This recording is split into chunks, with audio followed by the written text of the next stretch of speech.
So I want to make a video on what I'm actually planning to do with all this stuff that I bought. So I'll insert a picture. So out of all that, the motor I picked up, so this is the FLT motor that you guys already saw run.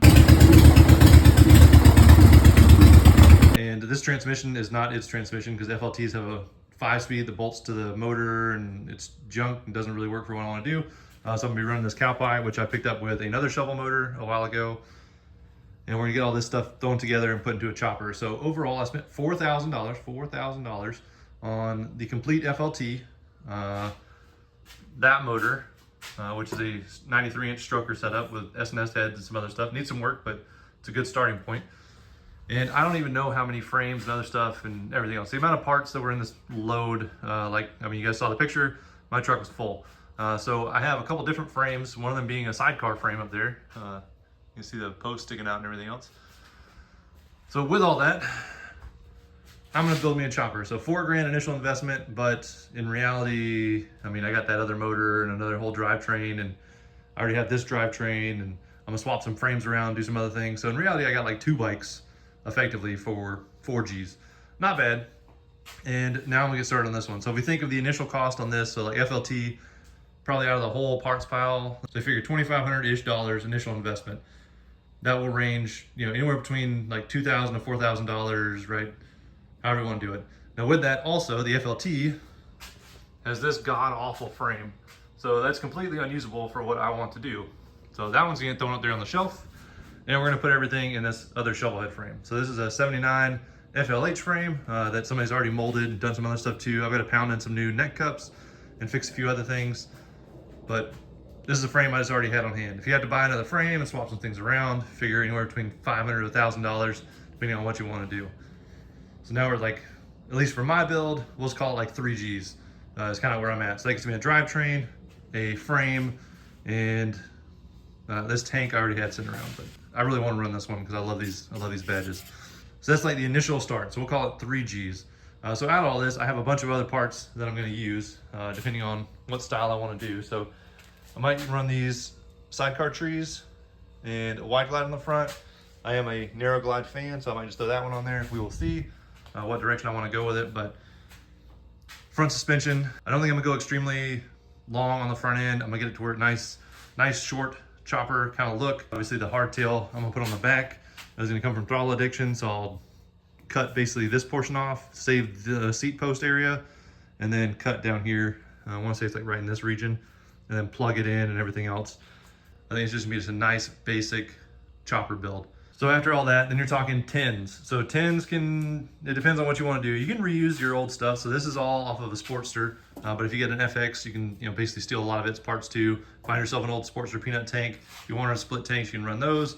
And the rear fender setups, I normally just cut down Sportster fenders and use those as my rear fender setups. If you reuse a lot of the parts, you can kind of cut down on some of the costs, right? So figure like another, a couple $100 for tins and everything else, and then painting is a whole other issue. That can go as cheap as you want it to go or as expensive as you want it to go. I don't like to spend a whole lot of money on paint, so generally you're gonna get black. Or I find a tank that's already got paint on it that I like my Panhead. I found that on Marketplace, and I've just been building things around that. I normally don't invest too much in painting. Same thing can be said for wheels. So I'm gonna use stock, just Harley wheels, so a basic 16 in the back. I'll find a 21 for up front. I might splurge and get a spool just because I do like those. But we will see what all I can find out of the parts pile to put on the front of this bike. So after the wheels, you're talking a couple $100 there. And then I always run open primaries. You can run an open primary with a chain. I do that a lot as well. But I have a few of these belt drive 1.5 inches sitting around anyway. So I'll slap one of those on there. A couple $100 there, generally swap meet stuff.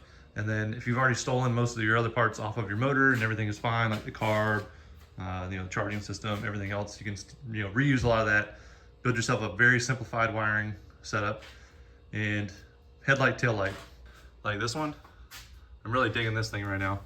I don't know what the hell this came off of, but I'm definitely gonna run it on one of these bikes. And your lights, another couple $100. We're probably in like the $5,000-ish range would be my guess at this point. So that's a complete roller, wired, drivetrain, in a frame. You've got the suspension, wheels, and everything set up. That's not counting paint. If you want to throw extra paint on there, then price is going to go up a decent amount from that value. And then the seat. The seat's going to be if you can get it at a swap meet, pretty cheap. If you want to buy a new one, a couple $100s, and it'll really almost complete the whole chopper build. So as far as where this build is going, so the next thing we gotta do, we're gonna get the frame to the sandblaster so I can get rid of all this Bondo because I wanna see what's under here. And then we're gonna start cleaning everything else up. We'll get the hardtail ordered and cut all this off and get it ready to go on here, get the frame hardtailed, and then we're gonna start turning this thing into a roller, figure out exactly which front end I wanna throw on it out of my pile of front ends over there, and then get this drivetrain thrown in.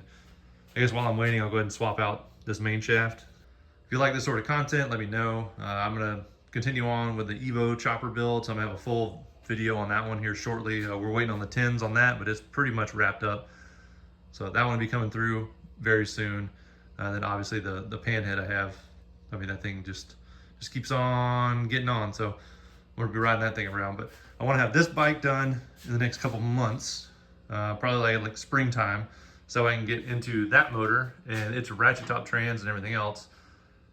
Get that one done. That'll probably be hopefully by summer, and then that'll give me plenty of time while I'm working on both of these to get that complete bare case setup, stroker motor done and get it together.